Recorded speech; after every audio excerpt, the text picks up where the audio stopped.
దేవుని పరిశుద్ధ నామమునకు సమస్తమైన మహిమ ఘనత ప్రభావాలు యేసయ్యకి మాత్రమే కలుగునుగాక. మనమందరం కూడా ఈ విధంగా సజీవులుగా ఉండి ఆ గొప్ప దేవుని నామమును స్తుతించడానికి, ఆరాధించడానికి, ఆయన నామమును మహిమపరచడానికి దేవుడు చూపిన కృపను బట్టి దేవునికి మహిమ కలుగునుగాక. మనం అపోస్తలుడైన పౌలు రోమీయులకు రాసినటువంటి పత్రిక ధ్యానం చేస్తూ ఉన్నాం. మొదటి అధ్యాయం, రోమీయులకు రాసిన పత్రిక మొదటి అధ్యాయం 32వ వచనం నుండి 2వ అధ్యాయము 6వ వచనం వరకు చదువుదాం. ఇట్టి కార్యములను అభ్యసించేవారు మరణమునకు తగినవారు అను దేవుని న్యాయ విధిని వారు బాగుగా ఎరిగియుండియు వాటిని చేయుచున్నారు. ఇది మాత్రమే గాక వాటిని అభ్యసించు వారితో సంతోషముగా సమ్మతించుచున్నారు. కాబట్టి తీర్పు తీర్చు మనుషుడా, నీవెవడవైనను సరే నిరిత్రుడవై ఉన్నావు. దేని విషయంలో ఎదుటి వానికి తీర్పు తీర్చుచున్నావో దాని విషయంలో నీవే నేరస్తుడవని తీర్పు తీర్చుకొనిచున్నావు. ఏలయనగా తీర్పు తీర్చు నీవును అట్టి కార్యములనే చేయుచున్నావు కావా? అట్టి కార్యములు చేయువారి మీద దేవుని తీర్పు సత్యమును అనుసరించినదే అని ఎరుగుదుము. అట్టి కార్యములు చేయువారికి తీర్పు తీర్చుచు వాటినే చేయుచున్న మనుషుడా, నీవు దేవుని తీర్పు తప్పించుకొందువని అనుకొందువా? లేదా దేవుని అనుగ్రహము మారు మనసు పొందుటకు నిన్ను ప్రేరేపించుచున్నదని ఎరుగక ఆయన అనుగ్రహైశ్వర్యమును సహనమును దీర్ఘశాంతమును తృణీకరించుదువా? నీ కాఠిన్యమును మార్పు పొందని నీ హృదయమును అనుసరించి ఉగ్రత దినమందు అనగా దేవుని న్యాయమైన తీర్పు బయలుపరచబడి దినమందు నీకు నీవే ఉగ్రతను సమకూర్చుకొనుచున్నావు. ఆయన ప్రతి వానికి వాని క్రియల చొప్పున ప్రతిఫలమిచ్చును. సత్క్రియను ఓపికగా చేయుచు మహిమను ఘనతను అక్షయతను వెదకు వారికి నిత్య దీవమునిచ్చును. ప్రార్థన చేద్దాం. ప్రేమ నమ్మకమైన మా ప్రియ పరలోకపు తండ్రి, కృపా కనికరములు కలిగినటువంటి మా గొప్ప దేవ, పరిశుద్ధ దేవుడవు, సర్వశక్తిమంతుడవు, శాశ్వతమైన ప్రేమతో మమ్మలను ప్రేమిస్తూ అనుదినము కనుపాప వలె మీ రెక్కల నీడలో కాపాడుతున్నటువంటి ఘనమైన దేవ, మీకు స్తోత్రాలు. మీ మాటలు ఎంతో అమూల్యమైనవి, మీ ప్రణాళికలు ఎంతో అద్భుతమైనవి తండ్రి. రోమా పత్రికను మేము ధ్యానం చేస్తున్నాం. ఈ పత్రిక ద్వారా ఎన్నో ఆత్మీయ పాఠాలు మేము నేర్చుకోవడానికి, మేము ఆత్మీయంగా బలపడడానికి మీరు మాకు సహాయం చేస్తూ ఉన్నారు దేవా. కేవలం మేము వినువారిగా మాత్రమే కాకుండా వాక్యాన్ని మా హృదయంలోనికి మేము అన్వయించుకుని వాక్యానికి ప్రాధాన్యత ఇచ్చి పరిశుద్ధాత్మ సహాయం ద్వారా ప్రభా ఇంకనూ మీ చిత్తంలో మేము నడవడానికి వాక్య వింటున్న మాకందరికీ మీ కృపనివ్వండి. ఈరోజు మాతో మీరు ఏమి మాట్లాడదలిచారో మీ వాక్యం ద్వారా మాతో మాట్లాడి స్పష్టంగా మమ్మలను దర్శించి ప్రభా మీ చిత్తంలో మేము నడవడానికి మాకు సహాయం చేయమని యేసుక్రీస్తు నామములో ప్రార్థించి వేడుచున్నాను మా పరమ తండ్రి, ఆమేన్. అపోస్తలుడైన పౌలు రోమీయులకు రాసినటువంటి పత్రికను ప్రాముఖ్యంగా ఏ ఉద్దేశంతో రాశాడో అన్నది మనం మొదటి అధ్యాయం ప్రారంభం నుండి మనం నేర్చుకుంటూ వస్తున్నాం. ఎందుకోసం ఆయన ఈ పత్రికని రాశాడనంటే దేవుని నీతిని గురించి అనేటువంటి సత్యాన్ని ఆయన తెలియజేస్తూ వచ్చాడు. దేవుని నీతి ఏమైంది, దేవుడు ఒక వ్యక్తిని దేవుడు ఎందుకు రక్షించాలనుకున్నాడు అన్నది ప్రాముఖ్యంగా మనం నేర్చుకుంటూ వచ్చాం. అయితే పౌలు గారు ఈయన ప్రారంభించేటప్పుడు అంటే మొదటి అధ్యాయం నుంచి కూడా మొదటి అధ్యాయంలో ప్రాముఖ్యంగా సువార్త యొక్క ప్రాముఖ్యత ఏంటి, సువార్త యొక్క ప్రాధాన్యత ఏంటి, అసలు సువార్త అంటే ఎవరు, సువార్త ద్వారా మనకు కలిగే లాభాలేంటి, సువార్తను మనం గనక స్వీకరిస్తే ఆ సువార్తకు గనక మనం లోబడితే ఏ విధంగా లోబడాలి అన్న సత్యాన్ని మనం నేర్చుకుంటూ వచ్చాం. పౌలు తను తాను దేవునికి సువార్తకు తను తాను అప్పగించుకుని ఏ విధంగా సమర్పించుకున్నాడు, ఆ సువార్త ద్వారా ఎన్ని కార్యాలు దేవుడు జరిగిస్తాడో అన్నది మనం గతంలో నేర్చుకుంటూ వచ్చాం. దేవుడు సువార్త ద్వారా తను తాను బయలుపరుచుకుంటూ వచ్చాడు ప్రజలకు. దేవుడు సువార్త ద్వారా మాత్రమే కాదు, సృష్టి ద్వారా తెలియజేసుకుంటూ వచ్చాడు. సృష్టి ద్వారా మాత్రమే కాకుండా తాను మానవులకు ఏ విధంగా బయలుపరచాలో ఆ పద్ధతులన్నిటిని కూడా ప్రభు వినియోగించి హృదయాల మీద ధర్మశాస్త్రాన్ని వ్రాసి, అలాగే ఆయన కుమారుడైనటువంటి యేసుక్రీస్తుని లోకానికి పంపించి తన శక్తి ద్వారా, తన మహిమ ద్వారా, తన అద్భుతమైనటువంటి కార్యాల ద్వారా దేవుడు ఎన్నో అద్భుతాలు జరిగించి దేవుడు కార్యాలు జరిగిస్తూ తన్ను తాను మానవులకు ఏ విధంగా తెలియచేసుకోవాలో ఆ పద్ధతులన్నిటిలోనూ కూడా దేవుడు తన్ను తాను బయలుపరుచుకుంటూ వచ్చాడు. దేవుడి గురించి తెలిసినా కూడా దేవుని గురించినటువంటి అవగాహన మనుషులకు వచ్చినా కానీ మనుషులు దేవునిని అంగీకరించలేదు. దేవుని తెలుసుకున్నా కానీ, దేవుడి గురించి తెలిసినా కానీ ఆయనకు ప్రథమ స్థానాన్ని ఇవ్వలేదు. అందుకనే దేవుడు వారికి నచ్చినట్లుగా వారు బ్రతుకుతున్నప్పుడు, దేవుడు తాను చెప్పాలనుకున్నదేదో స్పష్టంగా మనుషులకు చెప్పినప్పటికీ కూడా మనుషులు దేవునికి చోటు ఇవ్వకపోయేసరికి దేవుడు వారిని చెయ్యి వదిలేశాడు. లేక దేవుడు వారిని తుచ్చమైన అభిలాషలకు అప్పగించాడు. వారి యొక్క అపవిత్రతకు వారిని అప్పగించేశాడు. భ్రష్ట మనసుకు వారిని ఏం చేశాడు? దేవుడు అప్పగించేశాడు అన్న మాటకు అర్థం ఏంటనంటే, వారిని దేవుడు చెయ్యి వదిలేశాడు. నాకు వద్దు అనుకున్నాడు, నాకు అవసరం లేదు అని అనుకున్నాడు. ఎవరు?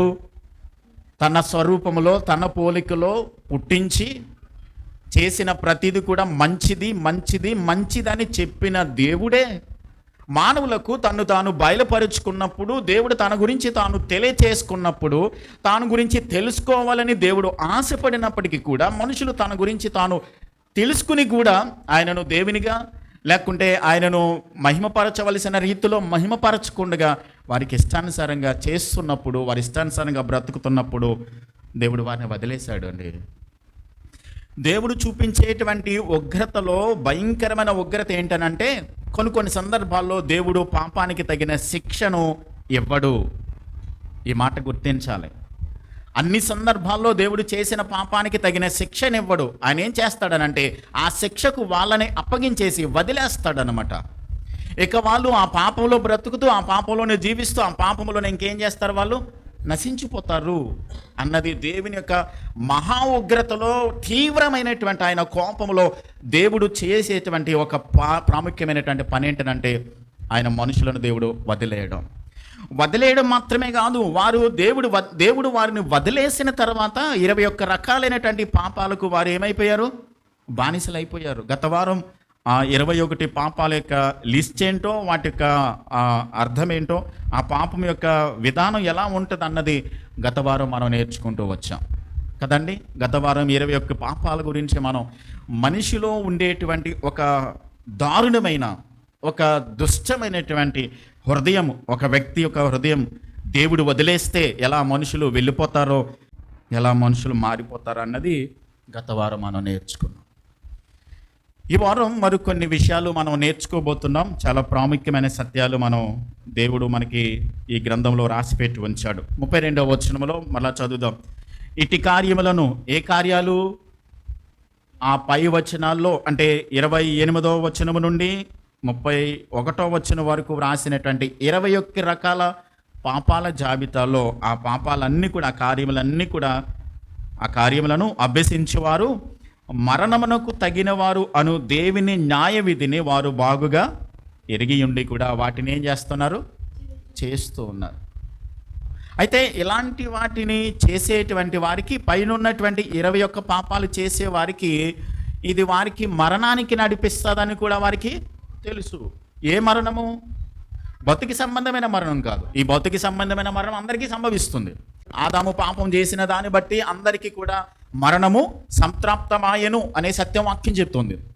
పాపం ద్వారా భౌతిక సంబంధమైన మరణాన్ని మనం కొండెచ్చుకున్నాం. ఆదాము చేసిన పాపం బట్టి మనుషులందరూ కూడా ఈ దేహాన్ని విడిచిపెట్టవలసిన వారై ఉన్నారు. అంత మాత్రమే కాదు, ఈ భౌతిక సంబంధమైన మరణమే కాదు, ఆత్మ సంబంధమైన నిత్య మరణం ఉంది. అదేంటంటే నిత్య నాశనానికి, నిత్య నరకానికి వెళ్ళిపోవడం. అది 2వ మరణం అని బైబిల్ స్పష్టంగా చెప్తుంది. ఈ పాపాలన్నీ అంటే 21 రకాలైన పాపాలు చేసే వారందరూ కూడా ఎక్కడికి వెళ్తారని తెలుసు? నరకానికి వెళ్ళిపోతాము, నిత్య నాశనానికి వెళ్ళిపోతాము. దీనివల్ల దేవుని ఉగ్రత మన మీదకు వస్తుంది, దీనిని చేసే వారి మీద దేవుని కోపము బయలుపరచబడుతుంది అని తెలిసి కూడా వాళ్ళు ఏం చేశారు? అదే పాపాన్ని చేసుకుంటూ వెళ్ళిపోతూ ఉన్నారు. ఎంత దారుణమైన పరిస్థితి ఆలోచించండి. ఎలా తెలిసింది వారికి? గతంలో దేవుడు వారికి ఒక రకమైనటువంటి సైరన్ పెట్టాడు మనకి కదా. మనం పాపం చేయడానికి వెళ్తున్నప్పుడు మన హృదయాలలో దేవుడు ఒక మనసాక్షి అనేటువంటి ఒక సైరన్ పెట్టాడు మనకి. అప్పుడప్పుడు తెలుసు, గమనించినట్లయితే మనం పెద్ద పెద్ద షాపింగ్ మాల్కి వెళ్తే ఎక్కడైనా ఒక మూలన గనక తగులు పడిపోతూ ఉంటుంటే, ఏదైనా ఇబ్బంది అయిపోతూ ఉంటుంటే, ప్రమాదం వస్తే ఏం చేస్తారు? సైరన్ మోగుతూ ఉంటుంది. సైరన్ మోగుతున్నప్పుడు దానికి ప్రమాద హెచ్చరిక అంటారు కదా. అప్పుడప్పుడు మనకి ప్రమాద హెచ్చరిక, వరదలు వస్తున్నప్పుడు ప్రమాద హెచ్చరిక ప్రకటిస్తారు. ఎక్కడికి బయటికి వెళ్ళొద్దు, చేపలు పట్టే వాళ్ళైతే సముద్రాలకి వెళ్ళవద్దు అని వాళ్ళు ప్రమాద హెచ్చరిక చేస్తూ ఉంటారు. మన హృదయాలలో అలాంటి ప్రమాద హెచ్చరిక చేసేటువంటి ఒక విధానాన్ని, లక్షణాన్ని పెట్టాడు. అదేంటో తెలుసా? మనసాక్షిని దేవుడు పెట్టాడు. ఈ మనసాక్షి మీద దేవుడు ఏం చేశాడంటే దేవుని యొక్క ధర్మశాస్త్రాన్ని మనకి వ్రాసి పెట్టేశాడు. చూడండి, 2వ అధ్యాయం 11వ వచనాన్ని చదువుదాం. రోమీయులకు రాసిన పత్రికలోనే 2వ అధ్యాయం 11వ వచనం. దేవునికి పక్షపాతం లేదు, ధర్మశాస్త్రం లేక పాపము చేసిన వారందరూ ధర్మశాస్త్రం లేకయే నశించెదరు, ధర్మశాస్త్రము కలిగిన వారే పాపము చేసిన వారందరూ ధర్మశాస్త్రానుసారముగా తీర్పు నొందుదురు. ధర్మశాస్త్రము వినివారు దేవుని దృష్టికి నీతిమంతులు కారు గాని ధర్మశాస్త్రమును అనుసరించి ప్రవర్తించే వారే నీతిమంతులుగా ఎంచబడుదురు. అయితే 15వ వచనంలో ప్రాముఖ్యంగా అట్టివారి మనసాక్షి కూడా సాక్ష్యమిచ్చుచుండగను వారి తలంపులు ఒకదాని మీద ఒకటి తప్పు మోపుచు తప్పు లేదని చెప్పుచుండగను ధర్మశాస్త్ర సారము వారి యొక్క హృదయములందు వ్రాయబడినట్లు చూపుచున్నారు. అంటే దేవుడు ఏం చేశాడు? ధర్మశాస్త్రాన్ని వారి హృదయాల్లో రాశాడు. మనం పాపం చేయడానికి వెళ్తున్నప్పుడు 21 లక్షణాల పాపాలు ఏవైతే ఉన్నాయో వాటికి గనక మనము అవకాశం ఇస్తే ఒక సైరన్ మోగుతుంది మనలో. ఇది మంచిది కాదు, వెళ్ళొద్దు, దేవుని చిత్తానికి దేవుని వాక్యానికి విరుద్ధమైంది, ఇలాంటి వైపు కనుక ఇలాంటి కార్యాల వైపు వెళితే కనుక దేవుని కోపము నీ మీద భయంకరంగా వస్తుంది అనేటువంటి హెచ్చరికను, ప్రమాద హెచ్చరికను మనలో దేవుడు పెట్టాడు. మనకి కారు యాక్సిడెంట్ అయితే వాటిలో ఎయిర్ బ్యాగ్స్ ఉంటాయి. అది ఆటోమేటిక్గా జస్ట్ టచ్ అయితే చాలు అవి ఓపెన్ అయిపోతాయి కదా. మనకేం చెప్పదు, కానీ ఆటోమేటిక్గా సెన్సార్ని బట్టి ఎయిర్ బ్యాగ్స్ ఓపెన్ అయిపోతాయి ప్రమాదం నుండి తప్పించుకోవడానికి, ఎక్కువ గాయాలు అవ్వకోకుండా. కాబట్టి దేవుడు తన మనసాక్షి ద్వారా మనతో మాట్లాడతాడు, మనతో హెచ్చరిక చేస్తాడు. పాపం వైపు వెళ్ళిపోతున్నప్పుడు మంచి ఏదో చెడు ఏదో, మంచి మార్గం ఏదో చెడ్డ మార్గం ఏదో తెలుసుకోవడానికి మనసాక్షి ద్వారా దేవుడు మనతో మాట్లాడతారు. గమనించండి, దేవుని న్యాయ విధిని బాగుగా వాళ్ళు ఎరిగి ఉన్నారు. తప్పు చేయకూడదని వాళ్ళకి తెలుసు, చేసేది కూడా తప్పు అని కూడా వాళ్ళకి తెలుసు. కానీ వాళ్ళు ఏం చేస్తున్నారు? వాటినే చేస్తూ ఉన్నారు. అంతేకాదు, అభ్యసించు వారితో సంతోషంగా వాళ్ళు ఏం చేస్తూ ఉన్నారంటే సమ్మతిస్తూ ఉన్నారు. అంటే వాళ్ళు పాపం చేయడం మాత్రమే కాదు, అలా పాపం చేసే వారితో కూడా వారు ఏకీభవించి సమ్మతించి సంతోషంగా హ్యాపీగా వాళ్ళు దానిని ఎంకరేజ్ చేస్తూ ఉన్నారు. మంచి చెడుల గురించి అవగాహన కలిగి ఉండి కూడా పాపాన్ని పదే పదే చేసుకుంటూ పోతే ఇక దేవుడు వారిని ఏం చేస్తాడు? వదిలేస్తాడు అని మనం నేర్చుకున్నాం. గమనించండి, ఇప్పుడు చాలా సందర్భాల్లో కొన్ని సందర్భాల్లో మనం తప్పులో వెళ్తున్నప్పుడు, లేకుంటే దొంగతనాలు చేసేవాళ్ళు, లేకుంటే మోసం చేసేవాళ్ళు, వాళ్ళతో మనం చెప్తూ ఉంటాం. ఏమని? చెయ్యొద్దురా, మానేరా, ఇక మంచిది కాదురా, నీకు పద్ధతి కాదురా అని చెప్పని మనం చెప్తూ ఉంటాం. కానీ వాడికి తెలీదా? చేసేవాడికి తెలీదా ఇది దొంగతనం అని, తప్పని, నేను చేసేది మంచిది కాదని, నేను చేసేది మోసం సరైనది కాదని? లంచం తీసుకునే వాడికి తెలీదా నేను తీసుకునేది లంచమని, ఇది తప్పని, నేరమని తెలీదా? గమనించండి, వాడికి తెలిసినప్పటికీ కూడా, నేను చేసేది మోసం అని తెలిసినప్పటికీ కూడా మనుషులు అదే పాపాన్ని చేసుకుంటూ వెళ్ళిపోతున్నారు. గమనించండి, వాడికి పదే పదే చెప్తే మీరు గమనించండి, చెయ్యొద్దురా అని అంటే వాడు కోపం వస్తే ఏమంటాడు? నాకు తెలియదు అనుకుంటున్నావా నేను చేసేది తప్పని? నువ్వు చెప్పాలా నాకు? కోపం వస్తే ఇలాగే మాట్లాడతారుగా. అంటే వాడికి తెలుసు, అయినా కానీ వాడు చేసుకుంటూ వెళ్ళిపోతున్నాడు. వాడికి తెలుసు నేను చేసేది తప్పని, ఇది చేస్తే దేవుని ఉగ్రత వస్తుందని కూడా తెలుసు, సమాజంలో చెడ్డ పేరు వస్తుందని కూడా తెలుసు. కానీ మానవుల యొక్క దుష్ట హృదయము ఏ స్థాయిలో ఉన్నది అన్నది మీరు గమనించినట్లయితే, అర్థం చేసుకుంటే, మనిషి ఎంతగా పతన స్థితికి వచ్చేసాడో, ఎంత దారుణమైన స్థితిలోకి వెళ్ళిపోయాడో.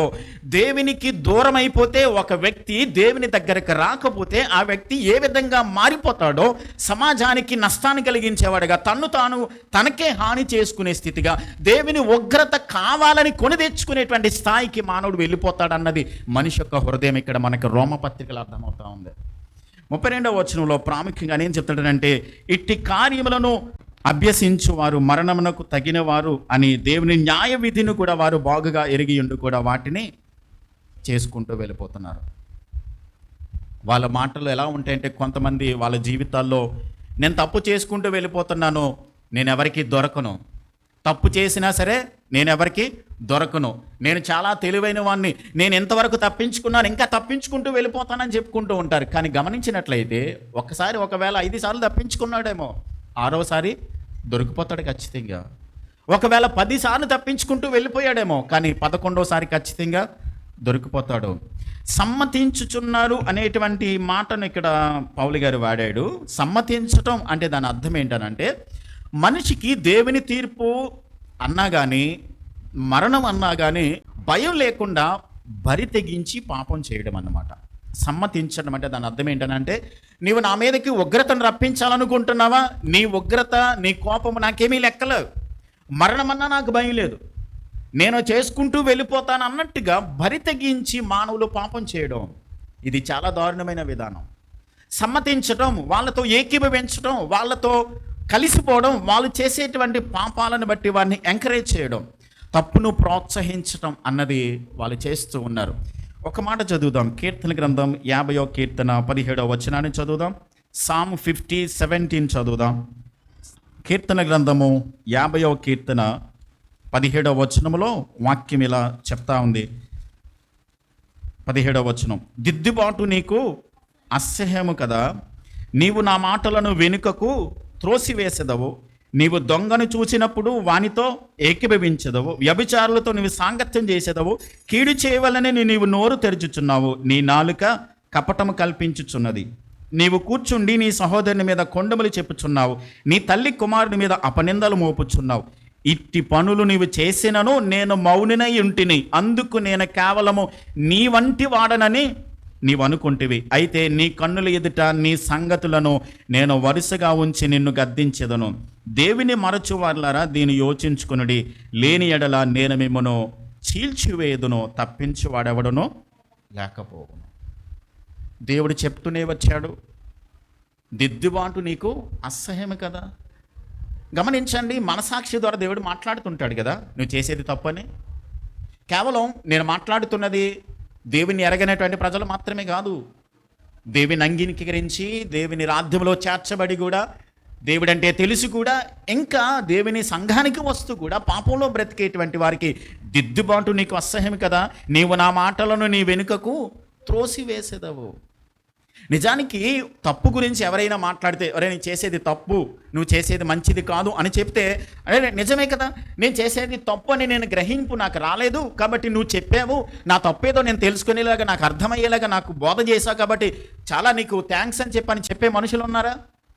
నువ్వు చెప్పేది ఏంట్రా నాకు కదా, నువ్వేమడవు నాకు చెప్పేది, నాకు తెలియదు అనుకుంటున్నావా అని వ్యతిరేకించే సమాజమే మన ముందు కనబడుతుంది. కానీ తప్పును తప్పుగా ఒప్పుకొని, లేకుంటే దానిని సరిదిద్దుకొని మంచి మార్గంలోనికి వెళ్ళేటువంటి ప్రజలు, మనుషులు నేటి సమాజంలో కనబడట్లా. దేవుడు అంటున్నాడు, దిద్దుబాటు నీకు అసహ్యం. దేవుడు చెప్పినా కానీ వాళ్ళు ఏం చేశారు? అసహ్యించుకుంటున్నారు. గమనించండి, తప్పుని ఎవరు ప్రోత్సహిస్తారో తెలుసా? తప్పుని ఎవరు ప్రోత్సహిస్తారు? తప్పుని ఎవరు ప్రోత్సహిస్తారంటే తప్పు చేసే వాళ్ళే తప్పును ప్రోత్సహిస్తారు. పర్వాలేదు, చెయ్యొచ్చు. అందరూ చేయట్లేదండి, మనం ఒక్కలమే చేస్తున్నామా? చెయ్యొచ్చు, పర్వాలేదు, ఇలా చేసినా పర్వాలేదు, అందరికీ రోజులు బాగానే ఉన్నాయి కదా. మనం అర్థం చేసుకున్నవలసింది ఏంటనంటే, తప్పు చేస్తున్న వారిని ఇది తప్పు అని చెప్పడమే న్యాయం అండి కదా. తప్పు చేస్తున్న వాడికి తప్పు చేస్తున్నావు నువ్వు, ఇది మంచిది కాదు అని చెప్పడమే న్యాయం కదా. వారి చేసే తప్పును ప్రోత్సహించకపోవడమే న్యాయం కదా. ఇంకేముందండి, ఇంకేమీ లేదండి. మనం చేయాల్సింది ఏంటంటే, తప్పు జరుగుతున్నప్పుడు, తప్పు చేస్తున్నప్పుడు నువ్వు చేసేది తప్పు, మంచిది కాదు మనం అనొచ్చు. కొన్ని సందర్భాల్లో మనం గమనించండి, మనమే కొన్నిసార్లు దేవుని అంగీకరించక ముందు అదే పాపంలో బ్రతికాం. కానీ దేవుని దగ్గరికి వచ్చి దేవుడు మన పాపాన్ని మనకి బట్టబయలు చేసినప్పుడు వాక్యం ద్వారా మన పాపాన్ని దేవుని దగ్గర ఒప్పుకున్నాం, క్షమించమని అడిగాం. దేవుడు మన పాపాన్ని ఏం చేశాడు? క్షమించాడు, తుడిచివేశాడు. తన రక్తం ద్వారా మనల్ని కడిగి శుద్ధి చేసి పవిత్రులుగా చేసి నీతిమంతులుగా చేశాడు. మరలా మనం పాపంలోకి వెళ్ళిపోకుండా ఎవరైతే తప్పులో బ్రతుకుతున్నారో అలాంటి వాళ్ళకి నువ్వు చేసేది తప్పు అని చెప్పడం న్యాయం తప్ప మరొకటి ఏం కాదు.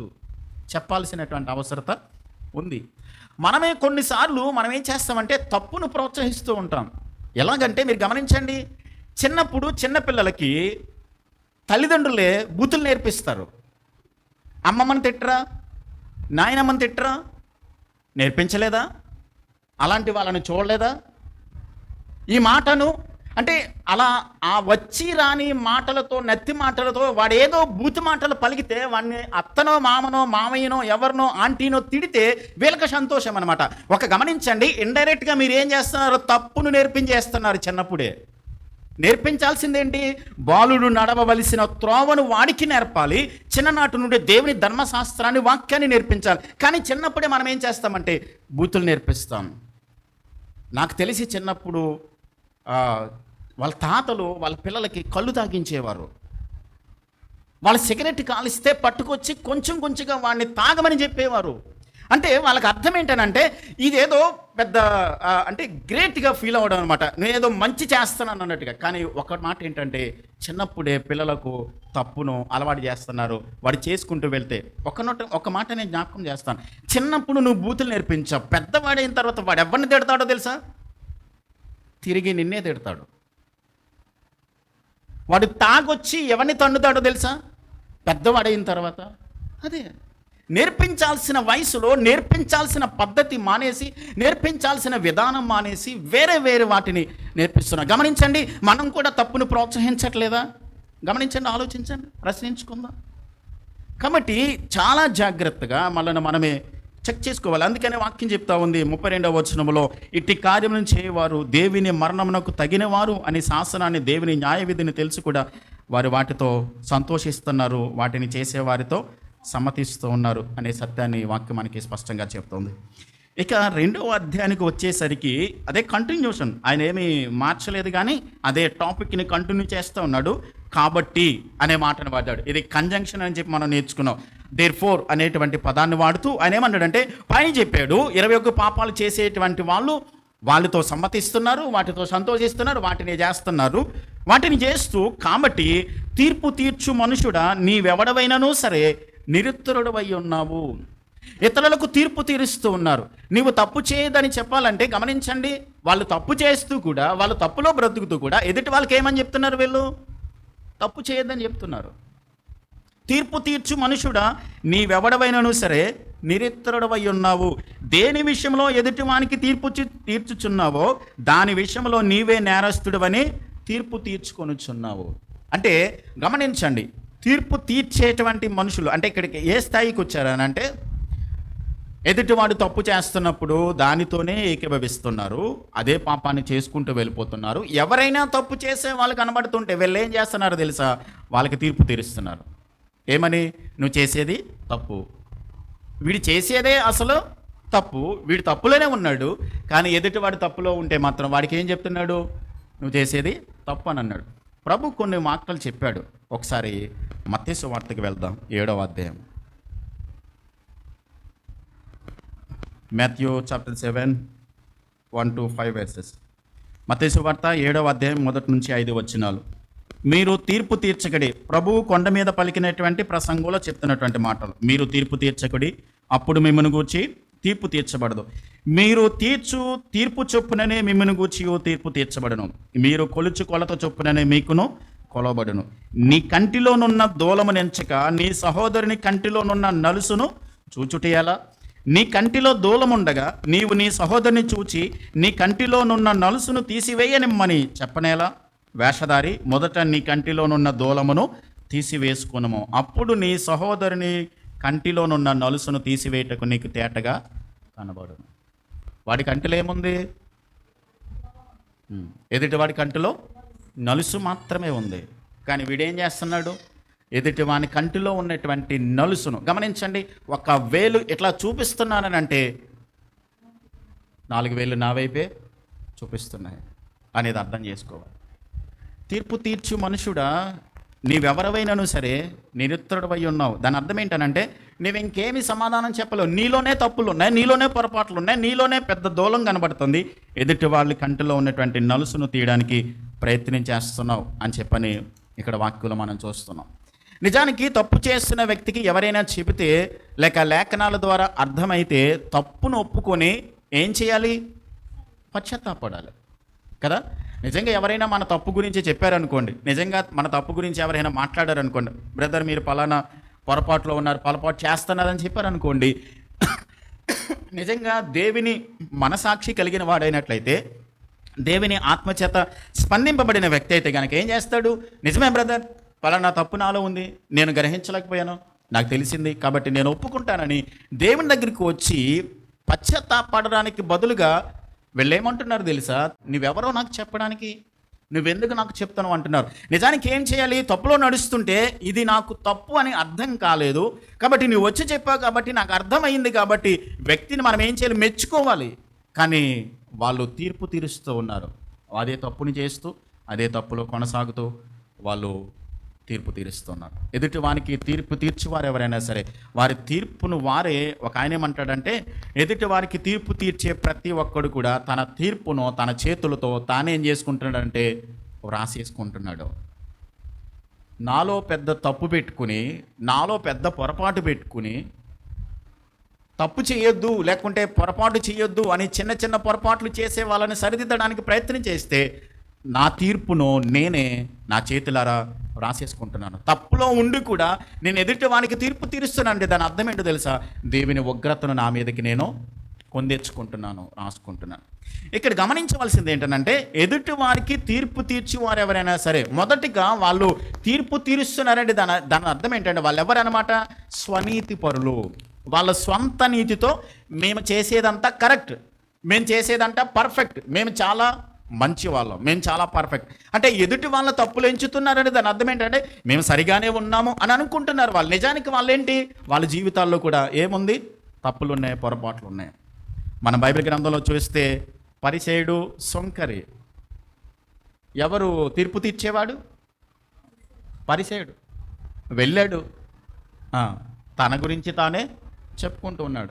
ఇంకొక మాట ఏంటంటే, తన గురించి తాను చెప్పుకుంటే పర్వాలేదు, నేను అది చేశాను, ఇది చేశాను, వారానికి 2 సార్లు ఉపవాసం ఉన్నాను, నేను కానుకలు ఇస్తున్నాను, దశంభాగం ఇస్తున్నాను, అన్నీ చేస్తున్నానంటే పర్లేదు. కానీ వాడి లాంటి వాడిని మాత్రం కాదన్నాడు.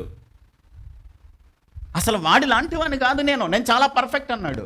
అంటే వీడు తీర్పు తీర్చేవాడు, వీడు చేసేదే తప్పు. ప్రభు చెప్పాడండి పరిసయ్యుడు, సొంకరు గురించి. మత్తయి సువార్త 23వ అధ్యాయంలో మీరు చదవండి.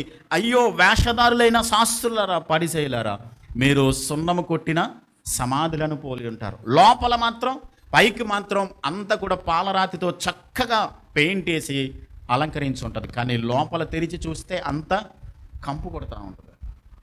మొట్టమొదటిది ఏంటంటే వాళ్ళు స్వనీతి పరులు అన్నది వాళ్ళు రుజువు చేస్తున్నారు. రెండవది ఏంటంటే స్వనీతి పరులు ఎదుటి వారికి తీర్పు తీర్చడం వలన తన మీదకి తానే తీర్పు విధించుకుంటున్నాడు. ఎందుకు? ఎదుటి వానికి తీర్పు తీర్చు నీవే అదే పనిని చేస్తున్నావు కదా, కాబట్టి ఎదుటి వానికి తీర్పు తీర్చే నీవు అది పని చేయకోకుండా ఆ తప్పులో లేకుండా నువ్వు తీర్పు తీరిస్తే నువ్వు దేవుని తీర్పులో నుంచి తప్పించబడుతున్నావు. కానీ అదే తప్పులో ఉండి ఎదుటి వానికి తీర్పు తీర్చడం వల్ల నీ మీదకి దేవుని ఉగ్రతను నీవే తెచ్చుకుంటున్నావు, ఆసుకుంటున్నావు. రోమపత్రిక 2వ అధ్యాయం 19వ వచనం నుండి చదువుదాం. రోమన్స్ చాప్టర్ 2 19 to 24 చదువుదాం. రోమన్స్ 2:19. జ్ఞాన సత్య స్వరూపమైన ధర్మశాస్త్రం గలవాడవై ఉండి నేను గ్రుడ్డి వారికి తోవ చూపువాడను, చీకటిలో ఉండి వారికి వెలుగును, బుద్ధిహీనులకు శిక్షకుడును, బాలురకు ఉపాధ్యాయుడనై ఉన్నానని నీవంతటి నీవే ధైర్యం వహించుకొనుచున్నావు కావా? ఎదుటివానికి బోధించు నీవు నీకు నీవే బోధించుకొనవా? దొంగిలవద్దని ప్రకటించు నీవు దొంగిలెదవా? వ్యభిచరింపవద్దని చెప్పు నీవు వ్యభిచరించెదవా? విగ్రహములను అసహించుకుని నీవు గొల్లను దోచిదవా? ధర్మశాస్త్రమందు అతిశయించు నీవు ధర్మశాస్త్రము మీరుటి వలన దేవుని అవమానపరచెదవా? రాయబడిన ప్రకారం మిమ్మును బట్టియే కదా దేవుని నామము అన్యజనుల మధ్య దూషింపబడుచున్నది. దేవుని వాక్యం స్పష్టంగా చెప్తా ఉంది. బోధించే నీవు నిన్ను నీవు బోధించుకోవా? ఒక్కసారి ఎదుటి వాళ్ళకు ప్రకటించే నీవు ఒక్కసారి నీకు నీవే బోధించుకో, నీకు నీవే ఒకసారి బోధ చేసుకో. కాబట్టి స్వనీతిని వారు స్థాపించుకుంటున్నారు, తమ మీదకి తామే తీర్పు విధించుకుంటున్నారు. ఇతరులకు తీర్పు తీర్చినందుకు స్వనీతి పరులకు దేవుని శిక్ష వారి మీదకి వస్తూ ఉంది. ఇక్కడ తీర్పు తీర్చడం అనే పదం మనకి అర్థమవుతుంది. మన కళ్ళ ముందే తీర్పు జరుగుతున్నప్పుడు లేక అన్యాయం జరుగుతున్నప్పుడు మనం పట్టించుకోకూడదా? గమనించండి, అనుమానం రావచ్చు. ఇప్పుడు తీర్పు తీర్చొద్దు అని అంటున్నాడు కాబట్టి, ఎదుటివానికి తీర్పు తీర్చడానికి నీవెవడవని చెప్పని అంటున్నాడు కాబట్టి, మనం తీర్పు తీర్చకూడదా? మన కళ్ళ ముందు అన్యాయం జరిగిపోతుంది, మన కళ్ళ ముందు అక్రమం జరుగుతుంది, దోచుకుంటూ ఉన్నారు, వాళ్ళని అడ్డుకోవద్దా? వాళ్ళను మనం ఆ తప్పులో నుంచి వాళ్ళని బయటికి తీసుకురావద్దా? వాక్యం తెలిసిన వాళ్ళగా ఏం చేయాలి మరి? తీర్పు తీర్చొద్దని ఉంది కదా, అనుమానం రావచ్చు. ఏం చేద్దాం? మత్తయి సువార్త మనం ఈ చదువుకున్నాం కదా, 7వ వచనంలో ఒక్క మాట, ప్రపంచంలో ఉన్న, నా మాటలు గమనించండి, ఒకసారి నా మాటలు వినండి. ప్రపంచంలో ఉన్న అందరినీ మనం సరిచేయాల్సిన అవసరం లేదు. గమనించండి, ప్రపంచంలో ఉన్న అందరినీ, తప్పు చేసే వాళ్ళందరినీ మనం సరి చేయాల్సిన అవసరం లేదు, దేవుడు చూసుకుంటాడు. ఒక్క మాట ఏంటంటే, మనం ఎక్కడైతే ఉంటున్నామో, ఎవరితోనైతే నివాసం ఉంటున్నామో, ఏ ప్రజల మధ్య అయితే ఉంటున్నామో, ఎవరైతే మన చుట్టూ ఉన్నారో, మన సంఘం కావచ్చు, దేవుని ఎరిగిన వారు కావచ్చు, మన బంధువులు కావచ్చు, మన స్నేహితులు కావచ్చు, నీకు బాగా తెలిసిన వారు, నీకు బాగా కావలసిన వాళ్ళు కావచ్చు, అలాంటి వారు ఒకవేళ సత్యం వైపు కాకోకుండా అసత్యం వైపు వెళ్ళిపోతుంటే, ఒకవేళ దేవుని మార్గాలలో కాకుండా దేవుని మార్గాలను తప్పి వెళ్ళిపోతుంటే, వాళ్ళను సరిచేయవలసిన బాధ్యత మన మీద ఉంది. గుర్తుపెట్టుకోండి, ప్రపంచంలో ఉన్న అందరినీ సరిచేయాల్సిన అవసరం లేదు. నీకు తెలిసిన వాళ్ళు, నీ కళ్ళ ముందు ఉన్న వాళ్ళు, నీకు బాగా కావలసిన వాళ్ళు, నీ సంఘస్థులు ఎవరైనా దేవుని మార్గాల నుండి వెళ్ళిపోతూ దేవుని ఉగ్రతకు చోటిచ్చి వాళ్ళు తప్పు చేస్తూ వెళ్ళిపోతుంటే, వాళ్ళని ఏం చేయాలి? మనం సరిదిద్దాలి. ఇంకొక మాట, సరిదిద్దే ముందు మనలో ఆ తప్పు ఉందో లేదో సరి చూసుకుని, మనకు మనం బోధించుకుని, మనలో ఆ తప్పు లేదని చెప్పని దేవుని దగ్గర సరిదిద్దుకొని సరి చేసుకుని వచ్చి, అప్పుడు ఏం చేయాలి? మనం సరిదిద్దడం మొదలు పెట్టాలి. ఒకవేళ గనక మనము తప్పులోనే ఉండి ఎదుటి వాళ్ళ తప్పును గనక సరిదిద్దడానికి ప్రయత్నం చేస్తే, గమనించండి, తెలియకుండానే ఇండైరెక్ట్గా మనం దేవుని తీర్పు కిందకు వచ్చేస్తాం. నువ్వు తీర్పు తీర్చేది ఎదుటివానికి తప్పులు నీలో లేనప్పుడు మాత్రమే నువ్వు ఎదుటివానికి తీర్పు తీర్చాలి, నీలో తప్పులు ఎంచుకుని. అందుకనే మనం ఇప్పుడు చదువుకున్నాం కదా, రోమీయులకు రాసిన పత్రికలో, దొంగిలించవద్దని చెప్పే నీవు, ఇప్పుడు నా కొడుక్కి నువ్వు అబద్ధం ఆడొద్దు అని చెప్తున్నాను, నేను అబద్ధం ఆడుతున్నాను అనుకోండి, వాడు ఏమంటాడు? నువ్వే పెద్ద అబద్ధికుడివి, నాకే అబద్ధం ఆడొద్దని చెప్తావేటి? అంతే కదా, అలా ఉంటుంది కదా. కాబట్టి మనలో తప్పు లేనప్పుడు మనము తప్పును సరిదిద్దుకుని సరి చేసుకుని మనకు మనం బోధించుకుని ఎదుటి వాళ్ళని ఏం చేయాలి? మనం మన సహోదరులను, మనకు కావలసిన వారిని సరిదిద్దవలసిన బాధ్యత ఉంది. గలతీయులకు రాసిన పత్రిక 6వ అధ్యాయం కొన్ని వచనాలు చదువుదాం. గలతీయులకు రాసిన పత్రిక, గలేషియన్స్ చాప్టర్ 6 1-2 వెర్సెస్ చదువుదాం. గలేషియన్స్ చాప్టర్ 6, గలతీయులకు రాసిన పత్రిక 6వ అధ్యాయము 1-2 వచనాలు బైబిల్ గ్రంథంలో నుంచి చదువుదాం.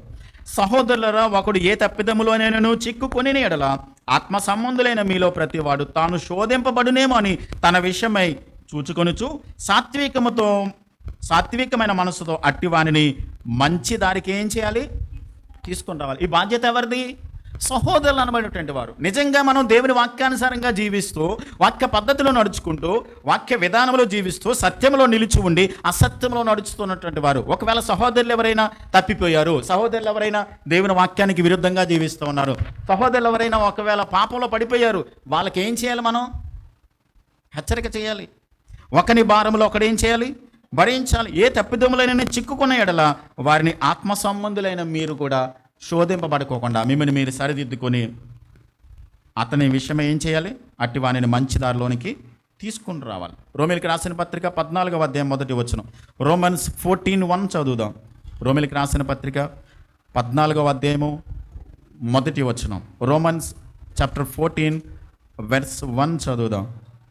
14:1, విశ్వాసం విషయమై బలహీనుడైన వానిని చేర్చుకొనుడి, అయినను సంశయములను తీర్చుటకు వాదములను పెట్టుకొనవద్దు. అయితే ఒక్క మాట, రోమన్స్ 14:13 చదువుదాం. కాగా మనం ఇక మీదట ఒకరినొకడు తీర్పు తీర్చుకుందాము, ఎదిగాక సహోదరునికి అడ్డమైనను ఆటంకమైనను కలుగచేయకుందుమని మీరు నిశ్చయించుకొనుడి.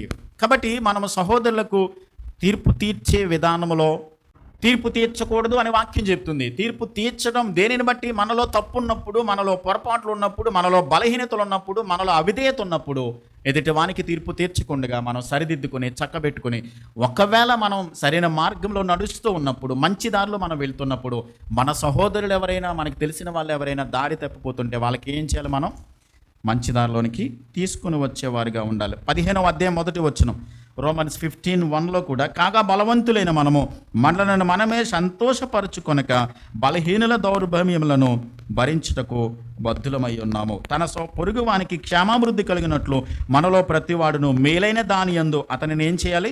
సంతోషపరచవలెను. మొదటి దెస్సలోనికీయులకు రాసిన పత్రిక 5వ అధ్యాయము 14వ వచనం. ఫస్ట్ దెస్సలోనియన్స్ చాప్టర్ 5:14 చదువుదాం. ఫస్ట్ దెస్సలోనియన్స్ 5:14లో మొదటి దెస్సలోనికి రాసినటువంటి పత్రిక 5వ అధ్యాయము 14వ వచనాన్ని చదువుతున్నాను. సహోదరులారా, మేము మీకు బోధించినదేమనగా అక్రమముగా నడుచుకుని వారికి బుద్ధి చెప్పుడి, ధైర్యము చెడిన వారికి ధైర్యపరచుడి, బలహీనులకు ఓతనీయుడి, అందరి ఎడల దీర్ఘం శాంతం గలవారై యుండుడి. ఎవడునో కీడునకు ప్రతికీడు ఎవనికైనాను చేయకుండా చూచుకొనుడి. మీరు ఒకని ఎడల ఒకడును మనుషులందరి ఎడలను ఎల్లప్పుడూ మేలైన దానిని అనుసరించి నడుచుకొనండి అని దేవుని వాక్యం చెప్తా ఉంది. ఒక మాట, ఒకవేళ కనుక నీవు ఇతరులకు బోధించే నీవు అదే తప్పులో కొనసాగుతున్నట్లయితే దేవుడు మన పట్ల కృప చూపిస్తున్నాడు అన్నది ఒక మాటను చదువుకుందాం. రోమిలికి రాసిన పత్రిక మళ్ళా వెళ్దాం, 2వ అధ్యాయానికి వెళ్దాం. రోమిలికి రాసిన పత్రిక 2వ అధ్యాయం 3, 4, 5 వచనాలు చదువుతున్నాను. రోమన్స్ చాప్టర్ 2, 3, 4 and 5 verses చదువుదాం. అట్టి కార్యములు చేయువారికి, అంటే పాపము చేస్తూ పాపంలోనే బ్రతికే వారి కార్యములు చేసేవారికి తీర్పు తీర్చుచు వాటినే చేయుచున్న మనుషుడా, నీవు దేవుని తీర్పు తప్పించుకుందువని అనుకుందువా? లేదా దేవుని అనుగ్రహము మారు మనసు పొందుటకు నిన్ను ప్రేరేపించుచున్నదని ఎరుగక ఆయన అనుగ్రహైశ్వర్యమును సహనమును దీర్ఘశాంతమును తృణీకరించుదువా? ఈ పదాలు గమనించండి. ఇక్కడ పౌలు గారు 3 పదాలు వాడాడు. దేవుని యొక్క అనుగ్రహైశ్వర్యము, సహనము, దీర్ఘశాంతం, ఈ 3 పదాలు వాడాడు. గమనించండి. ఒకవేళ గనక, నా మాటలు వినండి, ఒకవేళ గనక మనం తప్పులో ఉన్నట్లయితే, ఒకవేళ ఏదైనా బలహీనతలో ఏదైనా పాపంలో పడిపోయినట్లయితే దేవుడు మన మీదకి వెంటనే తీర్పు రప్పించట్లా. ఇప్పుడు వెంటనే తీర్పు వచ్చేసింది అనుకోండి, పాత నిబంధన కాలం ప్రకారం అహరోను కుమారులు ఇద్దరు కూడా, నాదాబు అబీహులు, వాళ్ళు ఏం చేశారు? అప్పుడే ప్రత్యక్షపు గుడారం యొక్క ఓపెనింగ్ రోజున దేవునికి అర్పించవలసినటువంటి వేరొక అగ్నిని తీసుకుని వచ్చి వాళ్ళు ధూపం వేస్తే అక్కడికక్కడే పడి చనిపోయారు. కోరహు, దాతాను, అభిరాములు మోషే అహరోనుల మీద తిరుగుబాటు చేసినందుకు నేల నెరవిడిచి, భూమి నెరవిడిచి వాళ్ళని మింగేసింది. క్రొత్త నిబంధన గ్రంథంలో అననీయ, సఫీరా వాళ్ళు దేవునికి కానుక తీసుకొచ్చారు. పేతురు అన్నాడు, మీరు ఇంతకే అమ్మారా మీ పొలం అన్నాడు. వాళ్ళు ఏమన్నారు? ఇంతకే అమ్మేమని చెప్పారు. అప్పుడు ఏమైంది? వాళ్ళకి వెంటనే అక్కడ పడి చనిపోయారు, వాళ్ళు ప్రాణాలు కోల్పోయారు. ఇప్పుడు ఆ విధంగా వెంటనే ఒకవేళ మనం పొరపాటులో ఉంటే వచ్చేసింది అనుకోండి, పరిస్థితి ఏమైంది? మనం నాశనం అయిపోతాం. కానీ వెంటనే దేవుని తీర్పు రావట్ల, ఆలస్యం అవుతుంది. ఎందుకని? దేవుడు దీర్ఘశాంతం గలవాడు, దేవుడు అనుగ్రహైశ్వర్యం గలవాడు, దేవుడు సహనం గలవాడు. ఎందుకని? దేవుని మంచితనం ఇక్కడ కనబడుతుంది. దేవుడు ఇంకా నిన్ను ఓర్చుకుంటున్నాడు, సహించుకుంటున్నాడు. నీవు తప్పులో ఉన్నా, ఒకవేళ పొరపాటు చేసినా దేవుడు ఇంకా నీ పట్ల సహనాన్ని చూపిస్తున్నాడు. ఎందుకనంటే నువ్వు మార్పు చెందుతావని. దేవుడు నీకు అవకాశం ఇస్తున్నాడు, మరలా సరిదిద్దుకుంటావని, మరలా మంచి మార్గంలోకి వస్తావని. మన జీవితంలో ఏది జరిగినా ఒక్కసారి మనం గమనించుకోవాలండి. మనకి ఏది జరుగుతున్నా మనల్ని మనం చెక్ చేసుకోవాలి. ఎందుకు నాకు ఇలా జరుగుతుంది అన్నది ఒక్కసారి మనం వెనక్కి తిరిగి చూసుకుని, ఒకవేళ ఎక్కడైనా పొరపాట్లు ఉంటే దేవుని దగ్గర సరిదిద్దుకుని చక్కబెట్టుకుని, ప్రభువా నీ దీర్ఘశాంతాన్ని, నీ యొక్క అనుగ్రహైశ్వర్యాన్ని, ఇంగ్లీష్లో అనుగ్రహైశ్వర్యాన్ని గుడ్నెస్ అన్నారు అక్కడ.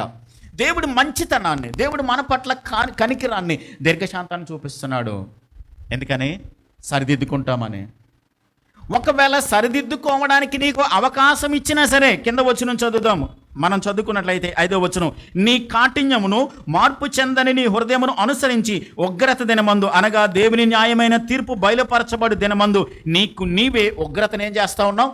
సమకూర్చుకుంటున్నావు. దేవుడు సహనం కలిగిన వాడు, దేవుడు దీర్ఘశాంతం గలవాడు, దేవుడు మంచివాడు. కాబట్టి ఆయన మంచితనాన్ని, సహనాన్ని, దీర్ఘశాంతాన్ని చూపిస్తూ, ఒకవేళ నువ్వు పడిపోయినా నీ బలహీనతను బట్టి, ఒకవేళ నువ్వు జారిపోయినా, ఒకవేళ నీ యొక్క అవిధేయతను బట్టి ఒకవేళ తప్పులో పడిపోయినా దేవుడు దీర్ఘశాంతం చూపిస్తున్నాడు, అవకాశం ఇస్తున్నాడు సరిదిద్దుకోవడానికి. ఒకవేళ దేవుడు దీర్ఘశాంతం చూపించి సరిదిద్దుకోవడానికి మనకి టైం ఇస్తున్నా కానీ సరిదిద్దుకోకపోతే అక్కడ వాక్యం ఏం చెప్తుందో తెలుసా? నీకు నీవే ఉగ్రతను సమకూర్చుకుంటున్నావు. నీవు టైం ఇచ్చినప్పుడే తొందరగా, ఎంత తొందరగా. నేను చాలా సందర్భాల్లో చెప్పాను, ఒకవేళ మనుషులుగా మనలో బలహీనతలు ఉన్నాయి, ఒకవేళ జారిపోతే, పడిపోవడం మన అంతిమ గమ్యం కాదు, పడిపోవాలన్నది దేవుని ఉద్దేశం కాదు, బైబిల్ యొక్క సారాంశం కూడా కాదు. ఒకవేళ పడిపోతే ఎంత తొందరగా దేవుని దగ్గరికి వచ్చి సరిదిద్దుకొని చక్కబెట్టుకొని, దేవుని ఉగ్రత మన మీదకి రాకముందే, దేవుని కోపం మన మీద రగులు కొనకముందే, దేవుని యొక్క కోపము మన మీదకి రాకముందే తొందరగా దేవుని దగ్గర ఏం చేయాలి? మనం సరిదిద్దుకోవాలి, సెటరేట్ చేసేసుకోవాలి. ప్రభువా, నేను నిజంగానే తప్పు చేశాను, నిన్ను బాధ పెట్టాను, నీకు వ్యతిరేకంగా తప్పు చేశాను, నేను పాపం చేశాను, నన్ను క్షమించు, ఇక నేను అటువైపు వెళ్ళను, నన్ను క్షమించు ప్రభు అని చెప్పని దేవుని దగ్గర ఎంత తొందరగా సెటరేట్ చేసేసుకుంటామో దేవుని కృపను మరలా పొందుకుంటామండి. దేవుని కృపను మరలా పొందుకుంటాం, దేవుని కనికిరాన్ని మరలా పొందుకుంటాం. దేవుడు మరలా శక్తిని ఇస్తాడు, దేవుడు మరలా మనకు కృపనిస్తాడు, దేవుడు మరలా ఆత్మదేవుడు మరలా పనిచేయడం మొదలు పెడతాడు. కాదు అని గనక నువ్వు ఎక్కువ కాలం దానిని ప్రొలాంగ్ చేస్తూ దానిని పట్టించుకోకుండా తప్పు చేసిన కానీ అదే తప్పులో కొనసాగుతూ ఉంటే, దేవుని దీర్ఘశాంతాన్ని కనుక నువ్వు తక్కువ అంచనా వేసి, పర్వాలేదులే రోజులు బాగానే ఉన్నాయి, దేవుడు ఏమి కోపం చూపించట్లేదు కదా, దేవుడు ఉగ్రత ఏమి రావట్లేదు కదా, పాత నిబంధనలాగా ఏమీ లేదు కదా, కొత్త నిబంధనలో కృపాకాలంలో ఉన్నావు కదా అని చెప్పని కృపను కనుక నువ్వు నిరర్ధకం చేసుకుంటే, గమనించండి, ఏదోనొక్క దినాన్న నీ హృదయ కాఠిన్యాన్ని బట్టి, అనగా దేవుని న్యాయమైన తీర్పు బయలుపరచబడబో దినం వస్తుంది. ఆ రోజు దేవుని ఉగ్రతను నువ్వు తట్టుకోలేవు, భరించలేవు. దేవుని కోపం, దేవుడి కోపం ఎంత తీవ్రంగా ఉంటుందో తెలుసా? ఒక్క క్షణంలో దేవుడి పరిస్థితులు మార్చేయగలడు. కాబట్టి దేవుని ఉగ్రత మన మీదకి రాకముందే అవకాశం ఇస్తున్నప్పుడే, దేవుడు మనకి టైం ఇస్తున్నప్పుడే, దేవుడు సెకండ్ ఛాన్స్ ఇస్తున్నప్పుడే దేవుని దగ్గరికి వచ్చి తప్పుదిద్దుకొని సరి చేసుకుని దేవుని దీర్ఘశాంతాన్ని, దేవుని కనికరాన్ని, కృపను పొందుకోవడానికి ప్రయత్నించేద్దాం. తలల వంచండి, కళ్ళు మూయండి, ప్రార్థన చేద్దాం. ఒక్కసారి మన హృదయాలను మనం చెక్ చేసుకుందాం. దేవుడు మనతో స్పష్టంగా మాట్లాడుతున్నాడు, నీకు అవకాశం ఇస్తున్నాడు సరిదిద్దుకోవడానికి, చక్కబెట్టుకోవడానికి, మంచి మార్గంలోకి రావడానికి దేవుడు దీర్ఘశాంతం చూపిస్తున్నాడు. మనతోనే స్పష్టంగా దేవుడు మాట్లాడుతున్నాడు. దేవుని దగ్గరికి వచ్చి ఎక్కడైనా ఒకవేళ తప్పిపోతే, ఏ విషయంలోనైనా సరే మనం వ్యతిరేకంగా దేవునికి మనం బాధ కలిగించి మన పాపంలో పడిపోతే, దేవుడు మంచివాడండి పిలుస్తూ ఉన్నాడు. దేవుడు సహనం గలవాడు, దేవుడు కోపాన్ని వెంటనే చూపించట్లేదు, దీర్ఘశాంతం గలవాడు. ఎందుకంటే ప్రాణం పెట్టాడు కదా మన కోసం, ఎందుకంటే మన కొరకు ఆయన రక్తాన్ని కార్చాడు కదా, ఆయన త్యాగం చేశాడు సమస్తాన్ని. అందుకనే ప్రేమగల దేవుడు, మంచివాడైన దేవుడు మనకి ఇంకా అవకాశం ఇస్తున్నాడు. సరిదిద్దుకుందామా? ఈరోజు మనం ప్రభు బల్లను సమీపించడానికి ముందుగానే ఆయన రక్తం ఇంకా సజీవంగా ఉంది, ఆయన పాదాల దగ్గరికి వద్దాం, ఒప్పుకుందాం, సరిదిద్దుకుందాం, చక్కబెట్టుకుందాం. దేవుని ఉగ్రతకు చోటివ్వకుండా దేవుని దగ్గర మనం మన హృదయాలను సమ్మతిపరుచుకుందాం, దేవుని సహాయం కోరుకుందాం, ప్రార్థన చేద్దాం. ప్రేమ నమ్మకమైన మా ప్రియ పరలోకపు తండ్రి, కృపా కనికరములు కలిగినటువంటి మా గొప్ప దేవ, ఎంత మంచి దేవుడవు తండ్రి. మీ ప్రణాళిక, మీ ఆలోచన, మీ ఉద్దేశాలు మా పట్ల ఎంత ఉన్నతంగా నువ్వు చూపిస్తున్నావు అన్నది మీ వాక్యాన్ని బట్టి మేము అర్థం చేసుకోగలుగుతున్నాం. ఎన్నో సందర్భాల్లో కావాలని మేము తప్పు చేస్తూ వచ్చాం ప్రభా. మాకు తెలుసు ఇది పాపమని, మాకు తెలుసు ఇది తప్పు అని, ఇది చేయకూడదు అని తెలిసి కూడా ఎన్నో సందర్భాల్లో చేస్తూనే వెళ్ళిపోయాం. కానీ నీవు మమ్మలను చేయి విడిచిపెట్టలేదు, మమ్మలను దాటి వెళ్ళిపోలేదు. ఈరోజు మరొకసారి మమ్మల్ని హెచ్చరిస్తున్నావు, మాకు ఒక అవకాశం ఇస్తున్నావు సరిదిద్దుకోవడానికి. నీవెంత సహనం గలవాడవో, ఎంత దీర్ఘశాంతం గలవాడవో మేము అర్థం చేసుకోవడానికి మాతోనే మాట్లాడుతున్నావు తండ్రి. మేము మరలా మంచి దారిలోకి రావాలని, మేము మరలా మీ యొక్క చిత్తంలో నడవాలని మమ్మలను ప్రేరేపిస్తున్నావు తండ్రి. మీ వాక్యము ద్వారా ఆత్మదేవ మమ్మలను మీరు బలవంతం చేస్తున్నావు, మమ్మలను మీ సన్నిధిలోకి రావాలని. ప్రభా, మీ ప్రేమను, మీ కటాక్షాన్ని, మీ కృపను మీ వ్యర్థం చేసుకోకుండా మీ అందు విధేయతతో, పశ్చాత్తాపముతో విరిగి నలిగిన హృదయంతో మీ దగ్గరికి వచ్చి మేము ఎక్కడైతే పడిపోయామో, మీ గాయాలలో మరలా వేలు పెట్టి ఎక్కడైతే మీ గాయాలను రేపుతూ మీకు బాధ కలిగించామో ప్రతి పరిస్థితిని ప్రభా మీ పాదాల దగ్గర ఒప్పుకుంటున్నాం, క్షమించమని వేడుకుంటున్నాం. మరొక అవకాశాన్ని ఇవ్వండి దేవా, మరొక తండ్రినైనా సదవకాశాన్ని మాకు అనుగ్రహించండి. మీ ఉగ్రత నుండి మమ్మల్ని తప్పించి మీ చిత్తంలో నడవడానికి, మీ వాక్య ప్రకారం జీవించడానికి, నైనా ఇతరులకు మేము సరిదిద్దాల్సి వచ్చినప్పుడు మమ్మల్ని మేము సరిచూసుకుని సరిదిద్దుకొని ఎదుటి వాళ్ళని హెచ్చరించడానికి అలాంటి తలంపును, అలాంటి ఉద్దేశాన్ని మీరు మాకు ఇవ్వండి. వాళ్ళను సమీపిస్తుండగా మమ్మల్ని జ్ఞాపకం చేసుకుని మీ కృపతో నింపి బలపరిచి యోగ్యమైన రీతిలో పాలు పొందడానికి మీ కృపను దయచేయమని, ఈ వాక్యాన్ని ప్రతి వారి హృదయాల్లో స్థిరపరిచి సరిదిద్దుకోవడానికి మీ కృపను పొందుకోవడానికి సహాయం చేయమని యేసయ్య నామములో ప్రార్థించి వేడుచున్నాను మా పరమ తండ్రి. ఆమేన్.